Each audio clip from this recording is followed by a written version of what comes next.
MIPUIN, misión a los pueblos del interior.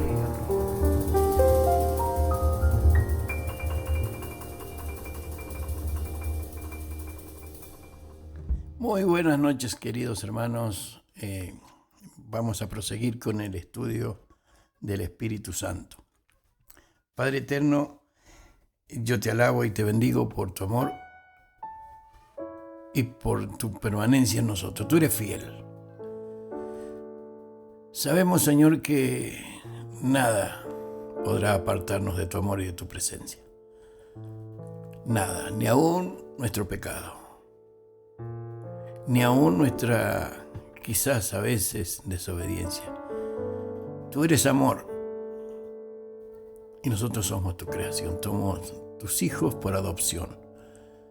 Por cuanto aquel día decidimos rendirnos ante el poder de la gloria de Jesucristo. Y hoy somos tus hijos y te necesitamos, Señor.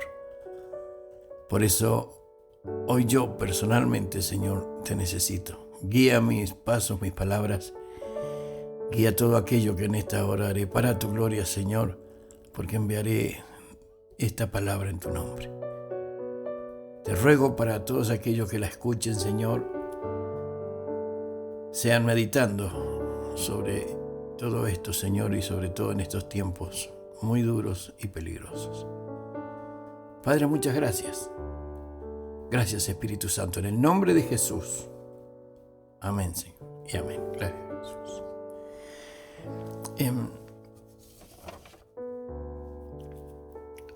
El próximo título del Espíritu Santo, del estudio del Espíritu Santo en esta tarde, es el Espíritu de vida. Se debe distinguir el Espíritu de vida del Espíritu Santo. Conforme a Génesis capítulo 2 y verso 7, dice la palabra: entonces Jehová Dios formó al hombre del polvo de la tierra y sopló en su nariz aliento de vida, y fue el hombre un ser viviente. Conforme a esto, muchas veces hablo y hago referencia, yo me ajusto un poco a veces a lo que he escrito en este estudio, y vemos que aquí Dios establece por ese medio de soplar en su nariz, de darle a ese muñeco de barro aliento de vida, establece una relación muy íntima y permanente con ese ser creado. Ahora, el ser creado viene a ser un alma viviente, pero porque Dios establece su personalidad. Siendo Dios, se la transmite al hombre por medio de este aliento de vida.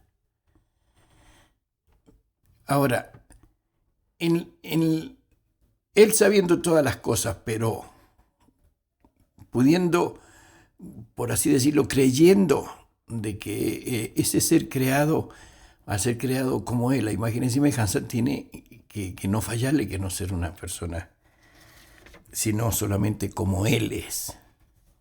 Ahora dice, esto es algo que cambia totalmente en la creación del hombre y como creación, digamos, la primera, por sobre todo lo demás creado, digamos.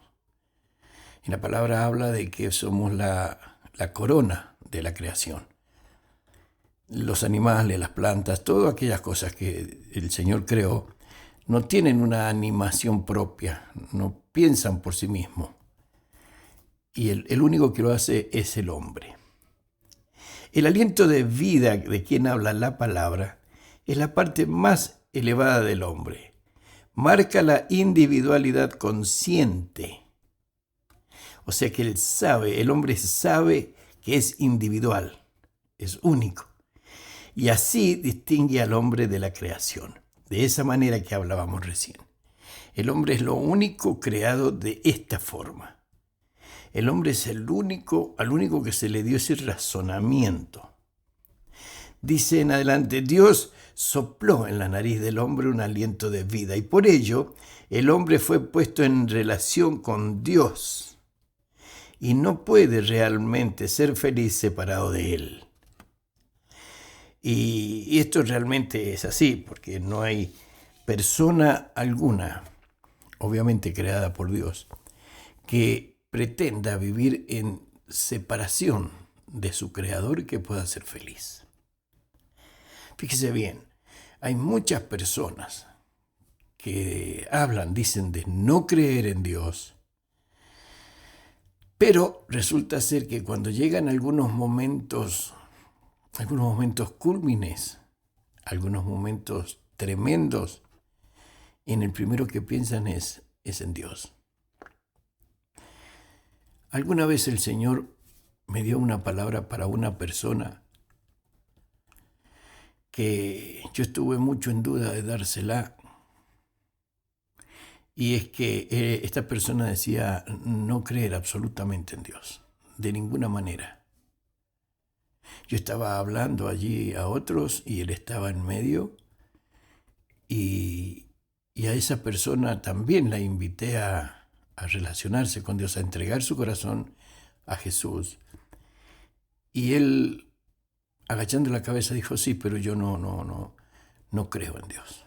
Yo no puedo hacer eso, no puedo creer en Dios. Inmediatamente una palabra vino a mi mente y me dijo, y entonces, ¿a quién pedirás por tus hijos o por tu hijo? En este caso voy a decirlo por tu hija. Entonces, ¿a quién pedirás por tu hija? Y esa palabra quedó en mí como archivada. Ahora, si no creemos en Dios, si esas personas hablan de no creer en Dios, en una creación tal cual lo relata la Biblia, ¿a quién pueden ellos realmente dirigirse en el momento en la partida de los padres? Porque naturalmente los padres partirán primero, luego los hijos, por una cuestión de edad. ¿A quién pedirán por los hijos? Digo, existe una relación tan profunda en ese hálito de vida que Dios le dio al hombre, que no puede Dios quedar separado del hombre permanentemente y por la eternidad. ¿Me van entendiendo el concepto? Allí el hombre queda, cuando cae en ese pecado de desobediencia, queda automáticamente separado de la presencia de Dios. Y la palabra dice, ustedes ya lo conocen al texto, en Romanos dice, por cuanto todos pecaron, están destituidos de la gloria de Dios. Entonces, Dios comienza a hacer todo lo que Él cree necesario para atraer a esa persona, y sobre todo por el amor que nos tiene el Señor, pero también lo hace porque Él dio de su espíritu de vida a ese hombre. Hay una relación tan íntima, yo veo ahí algo tan precioso, que bueno, muchas veces al cometer algún desacato, una cosa que todos cometemos, cuando me doy cuenta caigo en un sentido de vergüenza realmente delante de Dios.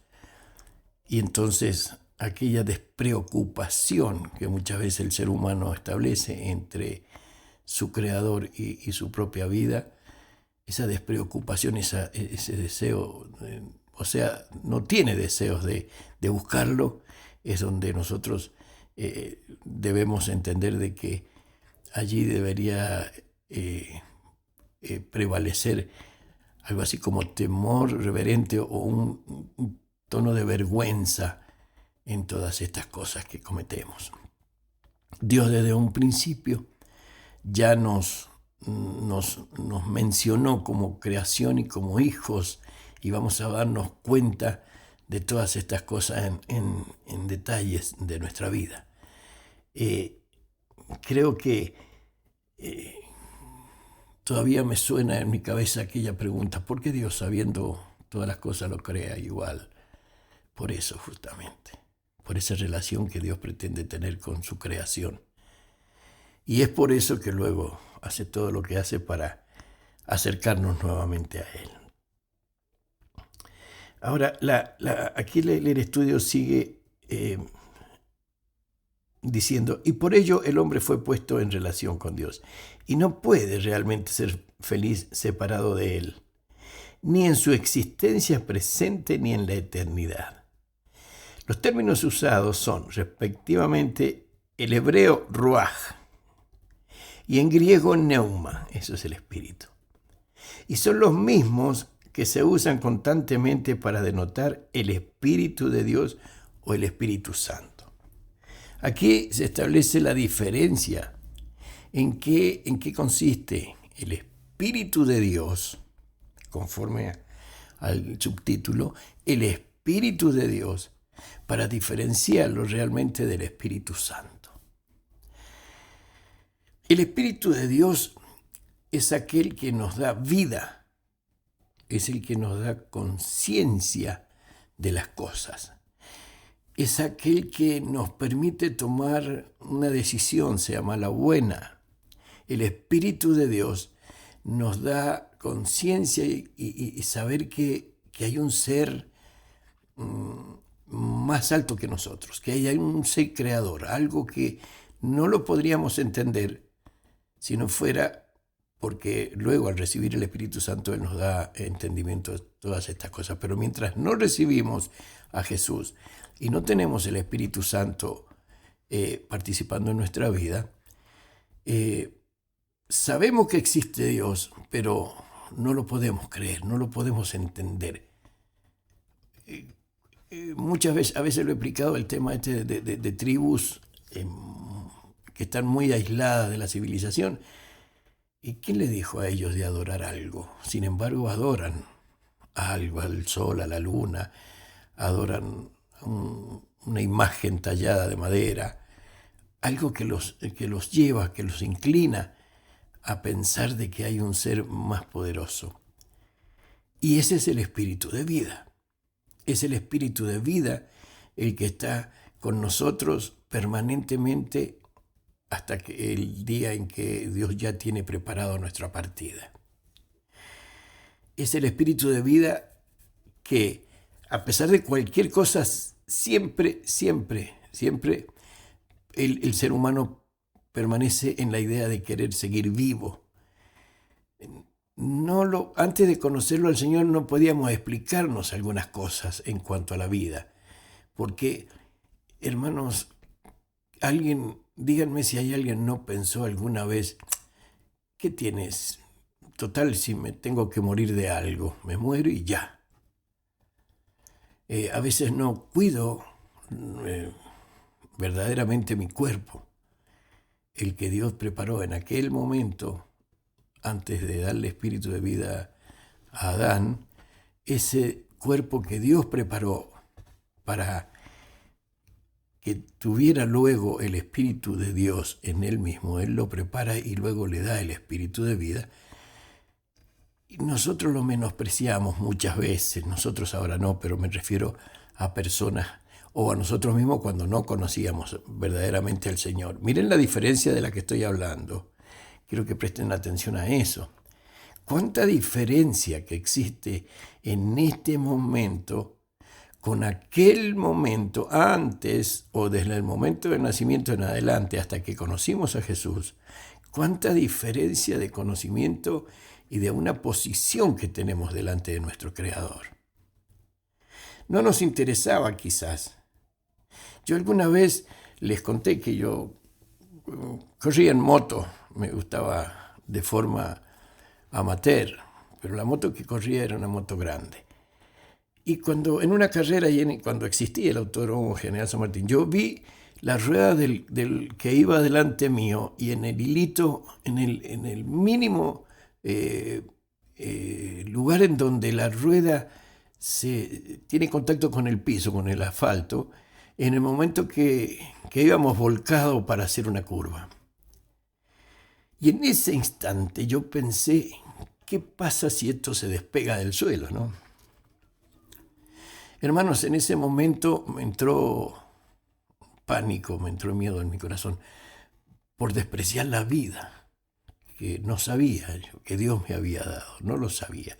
Lo único que sabía es que estaba casado, que había ido mi esposa y que en su vientre estaba Fabiana, ya casi de 8 meses y algo era. Todas esas cosas pasaron por mi mente en aquel momento cuando íbamos en esa postura, en esa posición, y no era despacito. Inmediatamente dije, no corro más. Inmediatamente supe que había entrado temor y no iba a volver a hacer. No iba, porque ese temor es muy peligroso para una persona que se expone a esos peligros. Entonces, cuando uno tiene miedo ya de hacer algo, por alguna razón natural, uno debe dejar esa actividad, realmente. Hay otros que no, hay otros que deciden, tienen accidentes, tremendos accidentes, y vuelven otra vez a hacerlo. Y hay muchos que hasta que al final pierden la vida. Ahora, porque nunca saben la diferencia entre lo que es vivir realmente, lo que es apreciar la vida y lo que es menospreciar la vida que Dios te dio. El espíritu de vida nos habla de una relación muy estrecha con nuestro Creador. Y por desconocimiento, la mayor parte de las veces, nosotros despreciamos esa conexión con Dios. Y es por eso que es tan importante leer, estudiar, buscarlo, conocerlo, pretender conocerlo aún más a Dios. Porque no es solamente conocer a Dios porque decir, bueno, yo entregué mi corazón a Jesús y ya soy salvo. Es cierto eso, es así. Pero, ¿y la otra parte de la vida que nos queda todavía por vivir hasta que Él venga por nosotros y por fin estemos en su gloria por la eternidad? Ahí pasa un montón de tiempo. Y todo ese tiempo que pasa, mis hermanos, es el que desconocemos, en que estamos caminando por una delgada línea. Acá hay una cuestión de fe que nos mantiene delante de Dios, diciéndole, Señor, te amo. Y nos mantiene delante de Dios diciendo, Señor, tú eres mi Dios, yo te necesito. Acá hay un cambio muy, muy grande. Nos damos cuenta de todas estas cosas realmente cuando empezamos a conocer a Dios. Y yo no conozco a ninguna persona realmente que verdaderamente esté dispuesta a morir. Todos, en el momento preciso, en esa línea tan delgada entre la vida y la muerte, que llega ese momento, inconscientemente da un lugar a la vida, porque no se quiere morir. Realmente somos seres los cuales hemos sido creados para vivir, no para morir. La intención de Dios era que vivamos, no que muriésemos a una determinada fecha. Pero bueno, el hombre lo decidió. Mis hermanos, ese es el espíritu de vida del que estamos hablando. Si leemos en 1 Corintios capítulo 15, verso 45, a ver si lo buscamos. 1 Corintios capítulo 15 y verso 45, leemos en 15:45, dice la palabra del Señor. Así también está escrito. Fue hecho el primer hombre Adán, alma viviente. El postrer Adán, espíritu vivificante. Mas lo espiritual no es primero, sino lo animal. Luego, lo espiritual. Lo animal es aquel ser que fue creado sin tener la experiencia de ser una persona viviente. Un ser animal que no tenía conciencia. Después lo espiritual, el espíritu de vida. Y así como vemos como Dios da vida física al hombre, por su Espíritu, Jesús da vida espiritual por el Espíritu Santo.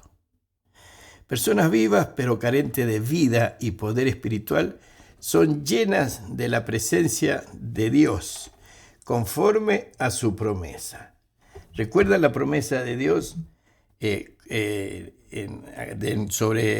por Joel, capítulo 2, verso 28, ¿no? Pero en el libro de los Hechos también dice la palabra del Señor. Allí busquemos Hechos capítulo 1 y verso 8. Dice la palabra: pero recibirás poder cuando haya venido sobre ustedes el Espíritu Santo, y me serán testigos en Jerusalén, en toda Judea, en Samaria y hasta lo último de la tierra. ¿Qué es lo que está diciendo allí Jesús a sus discípulos? Todavía el Espíritu Santo no dominaba sus vidas. O sea, no se ajustaban ellos a esa vida. ¿Por qué? Porque todavía no se había cumplido la promesa del Padre. Por eso les dice primero, y me serán testigos en un lado y en otro. ¿Por qué? Porque ahí donde el Espíritu Santo comienza a hacer de esas personas que solamente sabían vivir por su instinto natural, sabían vivir y hacer las cosas porque tenían raciocinio. Aquellas personas tenían un espíritu de vida. Por lo tanto, podían hacer lo que a ellos les parecía, igual que nosotros. Pero ahora, venido el Espíritu Santo, ya era otra la cuestión. El Espíritu Santo en nosotros ya nos comienza a aconsejar por dónde ir. Si a veces metemos la pata es porque nosotros no le hacemos caso. Dice la palabra del Señor en el libro de los Hechos, capítulo 2 y verso 1 al 4, vamos a leer. Cuando llegó el día de Pentecostés estaban todos unánimes juntos. Ya habían pasado por la experiencia de haber estado con Jesús, de haber aprendido a los pies de Jesús, de haber visto las maravillas por medio de los milagros que había hecho el Señor estando con ellos, porque de alguna manera les tenía que hacer interesar en las cosas de Dios. Cada uno tenía su oficio, cada uno tenía su forma de vivir. Pero ahora, cuando llegue el día de Pentecostés, que son los 50 días después de la ascensión del Señor, después de la crucifixión del Señor, cuando se cumplen esos 50 días, estaban todos juntos, esperando que en aquel lugar, en ese aposento alto, estaban esperando la venida de la promesa del Espíritu, que vendría el Espíritu Santo sobre ellos. No sabían bien de qué se trataba, pero ellos lo estaban esperando porque creyeron. De más de 500 que habían esperando, algunos se cansaron y se fueron, quedaron 120. Y el verso 2 dice, y de repente vino del cielo un estruendo como de un viento recio que soplaba, el cual llenó toda la casa donde estaban sentados. Y se les aparecieron lenguas repartidas como de fuego, asentándose sobre cada uno de ellos. Y fueron todos llenos del Espíritu Santo, y comenzaron a hablar en otras lenguas, según el Espíritu les daba que hablasen. Esa es la palabra del Señor. Ahora, la experiencia que nosotros hemos tenido con ese Espíritu Santo, ¿no es lo mismo? Aunque realmente no vimos lenguas de fuego sobre nuestros hermanos cuando oramos. Es real que no vimos. Pero esas lenguas de fuego, sí las hemos experimentado en nuestro propio cuerpo físico. Hemos experimentado la presencia de ese precioso Espíritu Santo sobre nosotros. Ese fuego tremendo, que es tan amable, es tan precioso que baja sobre nosotros de una manera muy suave hasta que nos llena totalmente. Y cuando ha pasado toda experiencia, ¿qué es lo que nos ha quedado en nosotros? Aún en nuestro cuerpo físico, ¿Recuerdan ustedes cada vez que orábamos y poníamos las manos sobre su cabeza y comenzaba a descender ese fuego precioso del Espíritu Santo y nos llenaba? Y si estábamos angustiados, y empezaba a pasar toda angustia. Era un bálsamo, es un bálsamo de amor sobre nosotros. Y de esto se trata el Espíritu Santo. De esto se trata. Una cosa es el Espíritu de vida. Y de eso debemos estar agradecidos cada día, hermanos. Darle gloria a Dios cada día, en el cual nosotros nos levantamos, nos sentamos en esa cama y queremos emprender ese día que nosotros hemos planeado. Y recuerde cada petición de cada día decirle: Señor, por favor, háceme partícipe de tus planes. Yo lo quiero. Y este día en el cual voy a comenzar, yo te ruego ahora, Espíritu Santo, que tú me guíes, que yo sea guiado por ti, mi Dios, para que todas las cosas que haga, todas las cosas que emprenda, sean en tu nombre, Señor. Y al ser yo guiado por tu Espíritu Santo, Padre eterno, las haré bien. Todo me saldrá bien, porque tú eres mi Dios. Por eso hay una diferencia entre uno y otro espíritu. Pero todo es lo mismo, todo viene de nuestro Dios, de aquel ser que quiso crearnos, a pesar de que sabía que le fallaríamos, pero Él quiso crearnos, porque al ver que no había otro por quien jurar mayor que Él, juró por sí mismo que haría esa creación que había pensado y le dijo al Hijo: hagamos el hombre. Y hoy tenemos la dicha de conocerlo, de seguir conociéndolo. Quiero decirle que todo esto que estamos estudiando, si estamos leyendo, hermanos míos, es por tener más conocimiento de ese Dios que a pesar de todo quiso que vivamos, a pesar de todo quiso que sigamos frente a Él.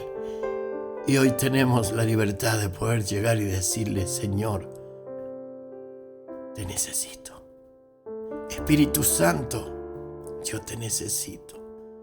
Yo nada soy sin ti. Y todo lo que hago lo pongo en tus manos, en el nombre de Jesús. Y sea todo para tu gloria, mi Dios. Sea todo para tu gloria. Gracias, Señor. Gracias, Señor. En el nombre de Jesús, Espíritu Santo, gracias. Gracias porque quisiste venir a vivir a nuestra vida, la cual estaba deshecha. Padre eterno, toda la gloria es tuya. En el nombre de Jesús. Amén, Señor. Y amén. Gloria a tu nombre.